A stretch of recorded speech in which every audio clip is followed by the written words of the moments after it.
13h30, bienvenue dans le magazine du dimanche. Aujourd'hui, nous nous intéressons à l'éducation nationale, principalement aux réformes qui sont en cours depuis maintenant 4 années. Le directeur de la pédagogie et de la formation continue du ministère est avec nous, Patrice Siloué. Rebonjour. Bonjour Madame Fofana. Alors le ministère de l'Éducation nationale a récemment fait le point de 4 années de réformes. Quelles sont ces principales réformes? Merci Madame Fofana. Je voudrais tout de suite remercier la RTI de nous donner l'opportunité de nous adresser aux Ivoiriens pour leur indiquer les axes majeurs des réformes. En réalité, il y a 4 axes stratégiques dans la réforme. Il y a l'accès. Ensuite, il y a la gouvernance. Il y a la qualité dont on va parler plus longuement. Et il y a l'environnement scolaire. Alors, est-ce que l'éducation nationale renfermait autant de lacunes? Pourquoi avoir entrepris autant de réformes? En fait, je voudrais revenir sur la qualité. Je suis ici par mes fonctions de directeur de la pédagogie et de la formation continue pour dire que depuis 2011, le ministère a entrepris un nombre d'éléments qui justifient que nous en parlions ici. Il y a que depuis qu'il y a eu la guerre, il y a eu deux décennies de flottement qui ont ébranlé le système éducatif très lourdement. Les écoles ont été détruites partiellement. L'environnement de l'école a été touché. Et il n'y avait même pas d'autorité dans l'école. Et donc, les résultats scolaires s'en sont ressentis lourdement. Si vous prenez les résultats de 2011, nous avons 17% d'admis au BPC, 52% d'admis au CEP et 20% d'admis seulement au bac. Pour un système où il y a beaucoup de moyens qui ont été mis en disponibilité, les autorités ont donc pris le taureau par les cornes et ont entrepris des réformes. Donc oui, on peut dire qu'il y avait des insuffisances qui méritaient que des réformes soient entreprises. Monsieur Siloué, une des réformes qui fait grand bruit en ce moment, c'est celle des cours du mercredi matin dans l'école primaire. Nous allons tout de suite suivre un reportage et puis revenir en parler. Plus de repos les mercredis matins pour élèves et enseignants du primaire.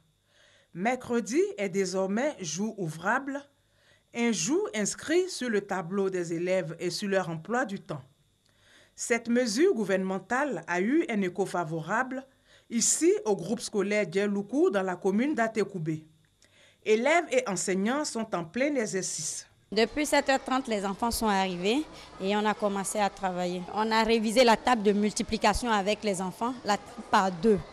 Et ensuite, nous sommes en train de faire une dictée lacunaire. Aujourd'hui, mercredi, ma mère m'a réveillée pour venir à l'école et pour venir étudier avec ma maîtresse et tous mes amis. Dans cette autre classe, toujours au groupe scolaire Djeloukou, ce premier mercredi de la rentrée scolaire est consacré à la distribution de kits. Nous avons respecté la consigne donnée par le ministère. Nous sommes là et on nous a demandé de distribuer les kits aux enfants ce matin, aujourd'hui mercredi. C'est ce que nous sommes en train de faire. Pour un suivi effectif des cours de mercredi, le COGES est aussi sur le terrain. J'ai visité toutes les classes, tous les enseignants sont là, les directeurs sont là, ils sont en train de faire les cours. Vraiment, je suis très content. Chaque semaine, je fais une visite à l'école, chaque 2 jours. Mais mercredi, je vais prendre encore pour venir vérifier si vraiment tout se passe bien. Au groupe scolaire Amondabi Catherine, dans la commune du Plateau, élèves et enseignants ont aussi répondu à l'appel. J'avoue que ce n'était pas dans mes habitudes. Normalement, les mercredis, je viens pour mettre de l'ordre dans le bureau. Voilà, pour la tâche administrative. Mais aujourd'hui, je me retrouve en classe avec les enfants. Le mercredi, c'est nouveau. Avec ce nouveau programme scolaire, le volume horaire d'apprentissage passe de 832 heures à 990 heures par an. Voilà, nous l'avons vu, les habitudes sont en train de changer. Mais M. Siloué, à quoi répond cette réforme, particulièrement pour les mercredis matins? Madame, je voudrais m'adresser aux Ivoiriens pour leur dire que c'est une seule raison. C'est d'accroître le temps d'exposition des enfants à l'apprentissage. En tout cas, tout le monde a constaté, et nous allons donner des chiffres tout à l'heure, que lorsqu'un enfant dispose d'assez de temps pour apprendre avec son maître, il donne de meilleurs résultats. les dernières évaluations qu'on a eu à faire dans les pays francophones, qui sont au nombre de 44, en 2011, la Côte d'Ivoire était le dernier pays sur 44. En termes de résultats? En tant que résultat, c'est les élèves de CP1 à qui on a appris à lire et écrire, on voulait vérifier s'ils savaient lire et écrire. La Côte d'Ivoire était le dernier pays dans toute la francophonie. 2 ans après, le même constat. Et le ministère a pris sur lui de faire ce qu'on appelle des tests. Et on a constaté au cours de ces tests qu'en réalité, il manque du temps à nos élèves pour apprendre. Les pays voisins, le Burkina, le Mali, ils ont plus de 1000 heures d'apprentissage par an. Nous en étions à 832, même 675 en 2009. On est passé à 832 l'année passée et cette année, nous sommes à 990 heures. Ce temps donc est donné aux enfants, aux enseignants, pour apprendre aux enfants à apprendre, les former pour qu'ils retiennent beaucoup plus de choses, que nous remontions dans le tableau. La Côte d'Ivoire de Faux-Boigny était le premier pays en Afrique de l'Ouest en termes d'évaluation. Et aujourd'hui, nous sommes à un niveau tellement bas que nous avons besoin donc d'avoir ce temps d'apprentissage. Il est important pour nous. Alors sur ces 990 heures, seulement 20 minutes par semaine dans des matières comme le français ou les mathématiques sont jugées insuffisantes. Comme vous l'avez dit, les enfants ne savaient pas lire ou écrire. Mais pourquoi c'est seulement maintenant qu'on décide d'apporter ces changements? Merci. En fait, c'est une chronologie, une organisation. Nous avons commencé par faire les programmes en 2012. Quand on a fini de faire les programmes, que nous avons installé les programmes d'enseignement dans toutes les classes, donc surtout aux primaires, nous avons maintenant travaillé sur le temps. Nous avons accordé 90% du temps d'apprentissage à des langues très importantes, des matières très importantes comme le français, les mathématiques et les sciences, parce que c'est là le soubassement de la formation. Quand un élève ne sait pas parler français, ce n'est même pas la peine d'apprendre l'histoire et la géographie. Donc, lorsqu'on a atteint cela, nous passons maintenant à un réglage plus fin et très important, qui est le temps d'apprentissage. Et là, jusqu'à présent, certains cours de français, certains cours de maths, avec 15 minutes. Pendant 15 minutes, qu'est-ce que vous allez faire? C'est pour ça que nous avons recouru donc au mercredi, pour que le mercredi serve de moment, pour que les élèves aient plus de temps d'apprendre. Et on va passer des séquences de 15 minutes à des séquences de 40 minutes, à des séquences de 45 minutes, voire même d'1 heure. Ça dépend donc des disciplines. Avec ces explications, cela semble clair, mais certains enseignants s'en plaignent. Pourquoi ces plaintes? Qu'est-ce qui pose problème dans la mesure? Nous-mêmes sommes un peu étonnés parce que justement, nous avons rencontré les syndicats, en tout cas à travers leurs syndicats, par 2 fois. Et par 2 fois, au cabinet de Madame la ministre et ici à Cocody, au Centre national de matériel scientifique, pas loin d'ici, les enseignants ont reconnu le bien fondé de la mesure. Ils nous ont dit, mais monsieur, nous-mêmes aux primaires, depuis 20 ans, nous faisons des cours tous les mercredis. Des cours payants? Des cours payants. Mais si l'État veut le faire, nous accompagnons, nous applaudissons des 2 mains. Donc nous sommes un peu surpris que là où eux-mêmes, depuis 20 ans, font des cours, aujourd'hui ils s'en plaignent. Je pense qu'en fait, ce n'est pas tout le monde. C'est une frange très infime des instituteurs qui se plaignent. La preuve, la visite sur le terrain, les 2 derniers mercredis, ont montré que 90% des enseignants étaient en poste. Et les parents d'élèves et les élèves eux-mêmes étaient là également. C'est donc la preuve qu'en fait, il y a des gens qui se plaignent, mais très rapidement, ils vont comprendre que c'est dans l'intérêt général de nos enfants, de notre école, que la décision est prise. Donc on peut dire que ce sont tout simplement ces cours du mercredi payants là qui viennent d'être officialisés? On peut le dire comme ça, mais nous souhaitons rester dans le fait que les cours du mercredi sont une décision gouvernementale. Dans tous les pays du monde, c'est le gouvernement qui fixe les horaires, les rythmes scolaires.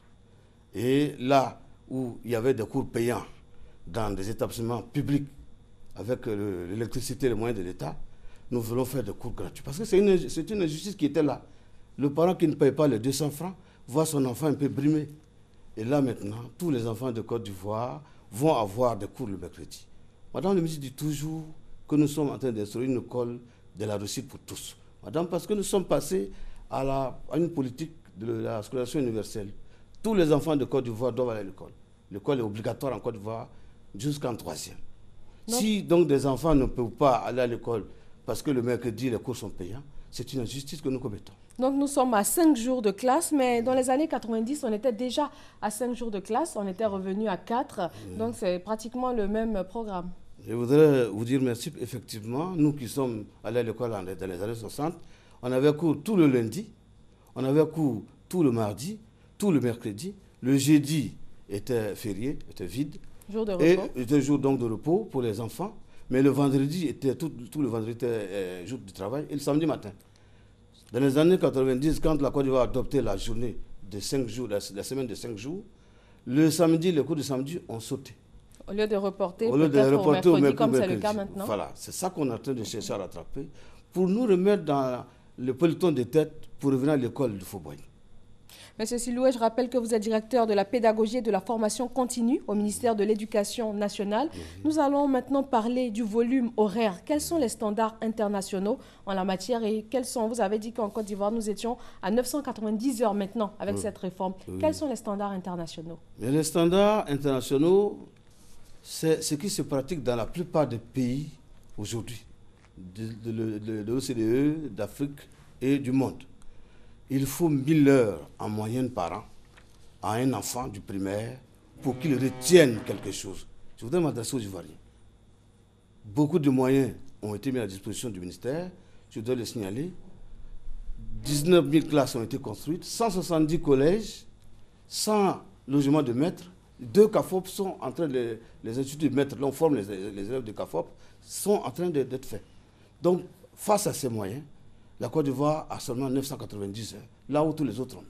Je regarde mon document pour vous signaler qu'au Sénégal, ils ont 1152 heures. Au Togo, au Burkina, ils ont 1150 heures. En Guinée, 1020 heures. Vous voyez, donc nous sommes le seul pays africain où on n'a même pas les 1000 heures. Et nos résultats s'en ressentent. Je vous ai dit, le classement, quand vous êtes 44e ou 41e sur 40 pays, et vous appelez la Côte d'Ivoire, ça choque un peu. La Côte d'Ivoire encore en deçà. Donc certains parents disent que cette augmentation du volume horaire pourrait surmener les enfants. Donc, je voudrais rassurer les parents pour dire que ce n'est pas le cas. En réalité, chaque jour que nous faisons cours, il y a à peu près 30 minutes de récréation. Il y a ensuite, entre midi et 2, la pause de midi. Mais ça, c'est un jour. Mais dans la semaine, il y a 4 jours et demi de cours et 2 jours et demi de repos. Dans l'année, il y a 200 jours de repos et seulement 165 jours de cours. Voyez un peu. Et lorsqu'on regarde l'année scolaire, après chaque 45 jours de cours, il y a au moins 5 jours ou 10 jours. Au congé de Toussaint, il y a 5 jours. Au congé de Noël, il y a 14 jours. Au congé de février, il y a 5 jours. Et encore au congé de Pâques, il y a 14 jours. Et les grandes vacances, c'est 3 mois. Aucun risque d'être surmené alors? Non, non, vraiment. Merci à et vous. puis, si c'était le cas, on aurait pu le constater, puisque les élèves font déjà cours tous les mercredis. Pourquoi Absolument. Ils ne sont pas surmenés? Les parents peuvent rester tranquilles. Nous y voyons particulièrement. Merci à vous, Patrice Siloué. Vous êtes le directeur de la pédagogie et de la formation continue au ministère de l'Éducation nationale. Nous avons parlé des réformes entreprises dans l'éducation, en particulier l'instauration des cours les mercredis matins. Merci à vous tous de nous avoir suivis et très bon dimanche sur RTI 1.